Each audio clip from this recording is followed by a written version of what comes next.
میرے آقا کریم علیہ الصلوۃ والسلام کے زمانہ میں نا ایک بدبخت مسیلمہ کذاب تھا، اس نے نبوت کا دعویٰ کر دیا کہ میرے آقا کریم علیہ الصلوۃ والسلام نے پہلے اس کو خط بھیجے کہ اپنے اس کام سے باز آتا تو جھوٹا ہے، لعین ہے، کذاب ہے۔ لیکن اس نے حضور علیہ السلام کو خط بھیجا اور خط میں اس نے کہا ایسا کریں کہ جب تک آپ ظاہری حیات میں زندہ رہے تب تک آپ نبی ہوں گے، آپ کے اس دنیا سے جانے کے بعد میں نبی بن جاؤں گا۔ پہلی بات اس نے یہ لکھی۔ دوسری اس نے بات یہ لکھی کہ ایسا کریں کہ فلاں فلاں علاقہ اس میں آپ کی نبوت ہوگی اور فلاں فلاں علاقہ معاذ اللہ ثم معاذ اللہ اس میں میں نبی ہوں گا۔ میرے آقا کریم علیہ الصلوۃ والسلام نے اس کے خط کا جواب دینے کے لیے نا حضور علیہ السلام نے بھی اس کو خط لکھا۔ حضور علیہ السلام نے یہ لکھا کہ تو لعین ہے، کذاب ہے، جھوٹا ہے، میں محمد عربی اللہ کا سچا نبی ہوں، اللہ کا آخر الزمان نبی ہوں، ختم نبوت کا تاج پہن کر اور ختم نبوت کا صحرا اللہ نے میرے سر پر سجا کے مجھے اس کائنات میں بھیجا ہے۔ میرے کملی والے نے فرمایا صحابہ تواڈے وچوں کون ہے جیڑا خط لے کے جائے گا؟ حضرت حبیب بن زید، ایک روایت میں یہ ہے کہ آپ کے 11 بیٹے تھے، ایک روایت میں یہ ہے کہ آپ کے 12 بیٹے تھے اور آپ کی عمر ذرا ادھیڑ عمر تھی۔ حضرت حبیب بن زید نا صحابہ سے تھوڑا سا پیچھے بیٹھے ہوئے تھے اور آپ کھجور کھا رہے تھے، کھجور ابھی منہ میں ڈالی۔ حضرت حبیب بن زید کھجور آدھی منہ میں ہے آدھی ہاتھ میں ہے، جلدی جلدی اٹھ کر کے کھڑے ہو گئے اور کہنے لگے یا رسول اللہ یہ آپ کی غلامی حبیب بن زید اس کو سر انجام دے گا۔ ایک صحابی نے سوال کر دیا اے حبیب بن زید کھجور تو پوری کھا لیتا، کھجور تو پوری کھا لیتا، اتنی جلدی تھی؟ آدھی کھجور تیرے ہاتھ میں ہے آدھی کھجور تیرے منہ میں ہے اور بڑی جلدی کی تو نے اٹھنے میں۔ حضرت حبیب بن زید رضی اللہ تعالیٰ عنہ آپ کے جملے سننا، فرمانے لگے غلاموں یہ میری خوش قسمتی ہے کہ کملی والے نے یاد کیا اور میں غلام پیچھے رہ جاؤں۔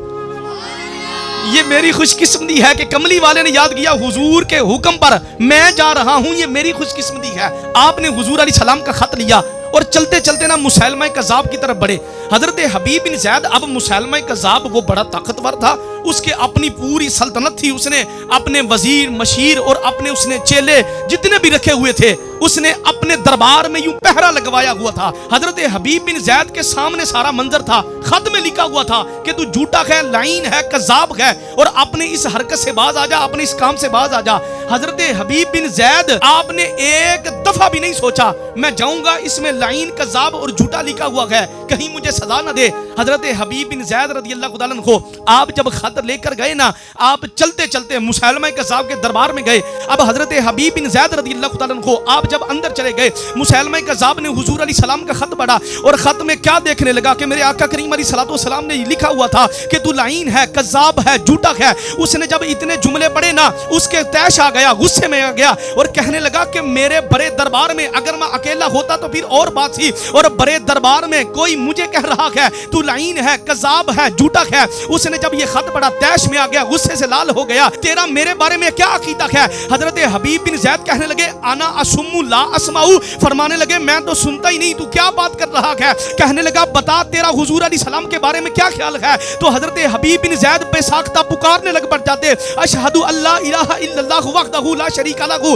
واشہد ان محمدن عبدہ ورسولہ۔ حضرت حبیب بن زید کہنے لگے میں گواہی دیتا ہوں کہ آقا کریم علیہ الصلوۃ والسلام اللہ کے آخر الزمان نبی ہیں اور اللہ تبارک و تعالیٰ کے سچے نبی ہیں۔ اور جب مسیلمہ کذاب یہ پوچھتا بتا تیرا میرے بارے میں کیا عقیدہ ہے، حضرت حبیب بن زید فرماتے انا اسم لا اسمع، میں نہیں سنتا تو کیا کلام کر رہا ہے۔ اس نے پہلی مرتبہ بھی پوچھا، حضرت حبیب بن زید نے یہی جواب دیا کہ میں نہیں سنتا تو کیا کر رہا ہے۔ دوسری مرتبہ اس نے پھر سوال کیا بتا تیرا میرے بارے میں کیا عقیدہ ہے۔ اس نے دوسری مرتبہ پھر سوال کیا، آپ نے پھر یہ جواب دیا انا اسم لا اسمع، میں نہیں سن رہا تو کیا کہہ رہا ہے۔ تیسری مرتبہ اس نے پھر سوال کیا، حضرت حبیب بن زید نے بڑے مجمع میں اس کی جب یہ تحقیرانہ جملے کہے اب وہ غصے سے لال ہو گیا اور کہنے لگا حبیب بن زید تیرے پاس وقت ہے، اگر تو نے میری نبوت کا اقرار نہ کیا، اگر تو نے میری نبوت کی گواہی نہ دی، اگر تو نے میری نبوت پر مہر نہ لگائی تو یہ یاد رکھ لینا تجھے بڑی سخت سزا دوں گا، میں تجھے بڑی سخت سزا دوں گا۔ حضرت حبیب بن زید رضی اللہ تعالیٰ عنہ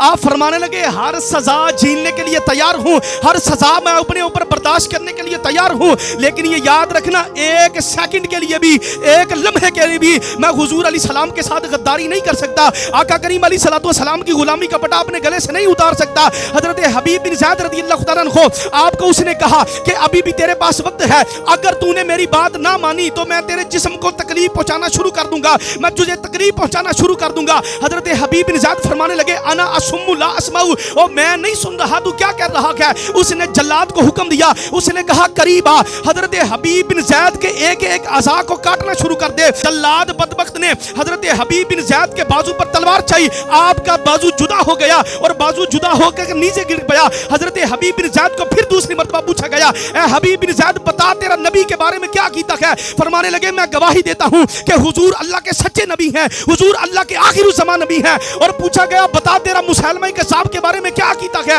حضرت حبیب بن زید فرمانے لگے انا اسم لا اسمع, اور میں نہیں سن رہا تو کیا کہہ رہا ہے. حضرت حبیب بن زید کا دوسرا بازو بھی کاٹ دیا گیا. جب حضرت حبیب بن زید کا دوسرا بازو کٹا زمین پر گر گیا, آپ کے دونوں بازو کٹ گئے, آپ کی ٹانگوں کی طرف اب جلاد شروع ہو گیا. حبیب بن زید اب تیری ٹانگیں کاٹی جائیں گی, بتا تیرا نبی کے بارے میں کیا عقیدہ ہے. حضرت حبیب بن زید فرمانے لگے میں گواہی دیتا ہوں حضور اللہ کے سچے نبی ہیں, میں گواہی دیتا ہوں حضور اللہ کے آخر الزمان نبی ہیں. اور پوچھا جاتا بتا تیرا مسیلمہ کذاب کے بارے میں کیا عقیدہ ہے. فرمانے لگے میں بات ہی نہیں سنتا تو کیا بات کر رہا ہے, میں سنتا ہی نہیں تو کیا کہہ رہا ہے. حضرت حبیب بن زید کی دائیں ٹانگ کاٹ دی گئی, آپ کی پھر بائیں ٹانگ کاٹ دی گئی. حضرت حبیب بن زید کے بازو کاٹے گئے, آپ کی ٹانگیں کاٹی گئی. پھر جلاد کو حکم دیا گیا کہ حضرت حبیب بن زید کے بار بار پوچھ کر اس کے کان بھی کاٹ دو. حضرت حبیب بن زید سے پوچھا جا رہا ہے آپ بار بار مسیلمہ کذاب پر لعنتیں بیچ رہے ہیں, بار بار اس کی نبوت کا انکار کر رہے ہیں. حضرت حبیب بن زید کے کان کاٹ دیے گئے,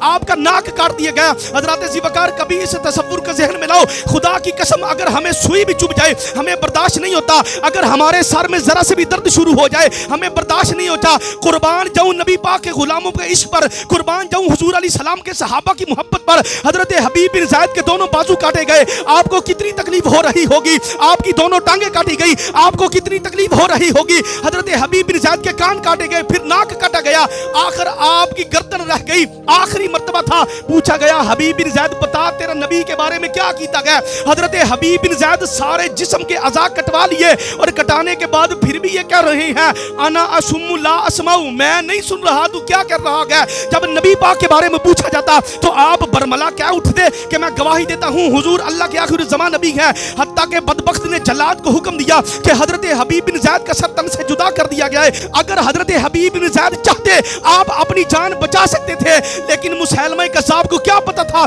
کہ جب دل میں محبت رسول آ جائے, جب دل میں عشق رسول آ جائے, جب دل میں نبی پاک کی محبت آ جائے تو انسان ساری کائنات سے زیادہ دلیر ہو جاتا ہے. حضرت حبیب بن زید آپ شہادت کے مرتبے پر فائز ہو گئے. اب یہ بات چلتی چلتی مدینہ میں میرے حضور علیہ السلام تک پہنچی. میرے آقا کریم علیہ الصلوۃ والسلام کی آنکھوں سے آنسو آ گئے. حضور فرمانے لگے اے کائنات والو, اللہ تبارک و تعالیٰ کو حبیب بن زید کی یہ ادا اتنی پسند آئی ہے, اتنی پسند آئی ہے کہ ابھی حبیب بن زید کی گردن نہیں اتری تھی, اللہ نے جنت کے دروازوں کو کھول دیا تھا.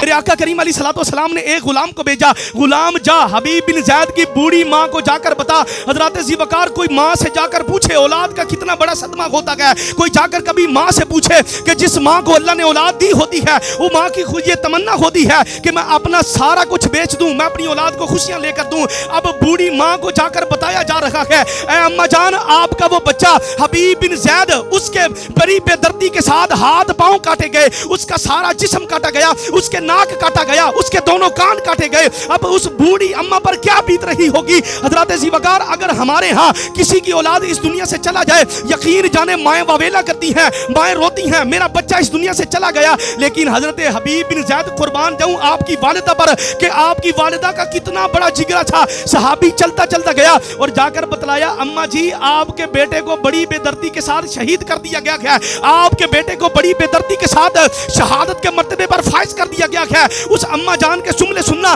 آپ نے فرمایا لہذا الیوم ارضعتہ، اے مدینہ والو مجھے آ کر مبارکیں دو، مجھے آ کر مبارکیں دو. بوڑھی اماں بچہ اس دنیا سے چلا گیا. بوڑھی اماں بتا مبارکیں کس بات کی ہے؟ بوڑھی اماں تجھے مبارکیں کیوں دے؟ آپ فرمانے لگی لہذا الیوم ارضعتہ، اے کائنات والو مبارکیں اس لیے کہہ رہی ہوں کہ میرا بچہ کسی دنیا دار کی محبت میں نہیں گیا. فرمانے لگی کملی والے کی محبت میں گیا تھا، اور میں نے جب اپنے بچے کا دودھ پلایا تھا میں نے اس لیے پلایا تھا بیٹا کملی والے کا دودھ پی کر بڑے ہو کر حضور کے نام پر قربان ہو جانا.